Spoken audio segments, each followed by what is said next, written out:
Sitting here in January 2024, as I reflect on past years and think about my goals and what I've achieved, I think one of the key things in the entire process is that every year, at the end of the year, I sit down and the first thing I do is list out all of my achievements for that year. So what are all the key things I've achieved? Not just business goals, but friendships, personal, lifestyle, everything, big and small. What have I achieved that year with me, myself, my family, everything, all of it combined. And there's a key reason why I do that, and I'm going to come back to that in a second. The second thing I do is list out my goals for the year ahead. What are all the key things I want to achieve in the year coming? And then I make that into visuals. So let's say, for example, there's a car I want to buy. I'll put a visual of the car. The revenue target I've got for the businesses, I'll put that into a visual. There's certain investment I want to make or properties I want to buy, visualize it. Holidays I want to go on, put that into a visual as well. And I make a whole list of all of those goals along with the visuals. Now every single day, what I do from there is, first thing in the morning is I review all of my achievements for the past year. Why do I do that? It just makes me feel good. And feeling good is half of the struggle in life. Because if you're feeling good, if you're in a good mood, if you're feeling positive, you will go out there and smash your goals. You will have the right mindset. So I put myself in that positive frame of mind. The next thing I do is I sit there and I go through all of my goals for the year. I look at each one of them and imagine myself owning that, doing that, achieving that revenue target, owning that investment property, owning that car, going on that vacation, whatever those goals are. I really go in there and feel myself doing that thing. So manifesting my goals into reality. Bearing in mind that there was a time going back 2010 where my goal was simply to have £10,000 in savings, to now being at a stage where the company last year in 2023, turnover, total sales were over $350 million. So this process works. It's worked for me and it can work for you as well. Now, when I look at how I've gone from achieving my £10,000 in my bank account to where I got today, there's something very, very interesting that happened in that process.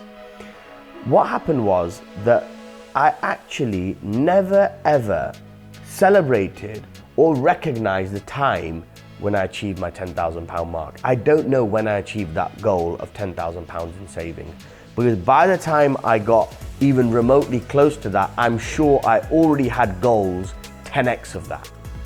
So when I'm thinking about how do you achieve big things in life and how have I gone through this entire journey, it's all about constantly, consistently raising the bar on yourself, pushing more, pushing higher, wanting to do more. And that is where success comes from. That is where hyper success comes from, is not being content with what you've achieved, is pushing further, going further. Even now when I reflect on this year, I look and I say, how can I push the needle out further? We're doing $350 million in sales. How do I get that to $1 billion in sales, right? How do we push that? What are the key areas that I've got where we can grow? What do I need to add to the recipe? What different elements of the business do I need to change up to achieve that? Within the journey, I think one of the key things that enables me now to do it and think at this level and do these bigger things is having the right people around me. You know, we've got a team of over 500 people across the world, 3 continents we've got offices on now. And I've got some key people, key lieutenants who inspire me. These people are more qualified than me. These people are more intelligent than me. They work better than me, you know? And having those people in key places where they will drive the business forward without me having to pay any attention to that is what has enabled me to free up my time to start looking at the bigger vision on how I'm driving the direction forward. Because when you're running a business that is a medium-sized enterprise, which means hundreds of employees, up to a larger business with 1,000 employees, as the CEO of that business, your job is not to be inside the details of the business, of how is the machine running day to day. Your job is to have your eye on the next 3 years, 5 years, 10 years. How are you creating opportunities for the team that you've got below you to ensure the direction of the organization in the medium term and the long term is moving in the right direction? How are you ensuring that all of these highly talented people who you've put together, who are high performers, who are delivering, how do you ensure that you keep motivating them, that you keep inspiring them and keep pushing them to want to continue to work with you by giving them bigger and bigger and bigger things to do? Because when you work with A-grade people, when you have a team of A players, the key thing for them, yes, it's money, yes, it's achievement, but it's also consistently wanting to do more, consistently wanting to be involved with bigger and better things.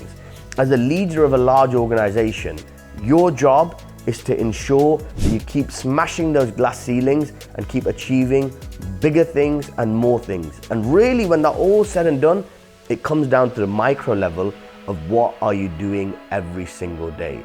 And every single day, I know that I've got my year goals, I've got my 5-year goals, and what I'm doing today relates to my year and relates to my 5-year in moving the ship forward.